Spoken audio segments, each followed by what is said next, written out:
Well, spring is often the season for sprucing up your space, but the Better Business Bureau is warning folks to keep an eye out for home improvement scammers. David Quinlan with the Better Business Bureau joining us once again with that warning. Thank you for joining us here again. Yeah, good to see you. Boy, another scam. Boy, I tell you. You know, these scammers aren't just targeting folks by going door to door. You say the scam is happening over the phone and by text message. How does that work? Sure. Yeah, it's the digital age that we're in right now, and scammers are wising up, unfortunately.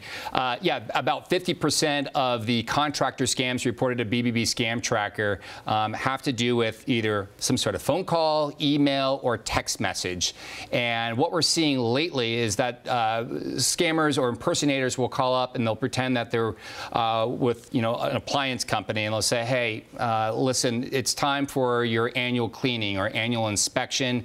We like to schedule a time to come out and do a follow-up checkup. Can you verify your personal information? Can you tell us your address? Can you tell me your credit card information? And in some cases, they'll even try to collect payment over the phone. So it kind of begins with kind of a legit concern, right? You're a homeowner and said, oh yeah, it's time for that cleaning or whatever, and then they kind of bait you in. Let me get your credit card information before you even know it. Yep. Yeah, they catch you off guard. You think, oh my gosh, my furnace company. Yeah, I guess it's time for a cleaning. Sure. And then you'll verify your information over the phone to them, and you don't even realize, until something pops up on your bank statement that something's wrong. So be very careful. What we suggest to people is hang up the phone or collect as much information as you can about that person calling and about that company, and then Google the company and then call them directly, or go downstairs and check the furnace out and see who it actually belongs to. Is there a specific contractor scam targeting folks in the Northwest right now? Like, talking about maybe a plumbing scam, or because of the timing of it, people are, I don't know, getting their roofs fixed or something. I don't know. Yeah, we're seeing a lot of the furnace-related scams. Okay. So again, same thing. They'll call up and say it's time for a safety check of the furnace. We want to make sure it's running properly, and that's what we're seeing a lot of. But it doesn't. Scammers, they're creative. They're going to say furnace one time. They'll may say plumber the second time. Who knows? But same rule applies every single time. Get as much information as you can about that person calling, and then call and Google the company or call BBB, and we can verify for you. How do you do the research on it, though? I mean, you're already on the phone with them, right?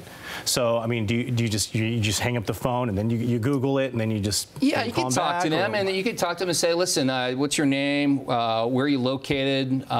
What's the licensing number? What's my customer account number that you have on file? Just collect as much information as you can and say, all right, thanks for the phone call. Let me get back to you. And then go online. Just double check it. Yeah, and double check it. It doesn't hurt. Homeowners should never pay cash, what you say, only by check or by credit card. Why is that? Well, a couple reasons. You certainly don't want to pay cash up front for a big job, because what happens if the job is done incorrectly or the contractor disappears? You're out the cash. At least with the credit card, you're going to be able to dispute those charges.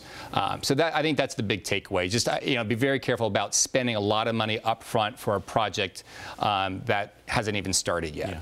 Yeah. Beyond that, though, you have like some type of verbal agreement, but you really probably want to have something written down on paper, right? Like a contract. Yes. What should be on that contract? Sure. Get all the details as possible. Ask the contractor to put every single detail on there, start and end date, a payment schedule, get the contractor's information on there, their license number, their address, their phone number. That way it keeps you secure and gives you that peace of mind. Once the project starts, there's going to be very few or no surprises at all. I finally see some contractors really quickly who have references. How important is that?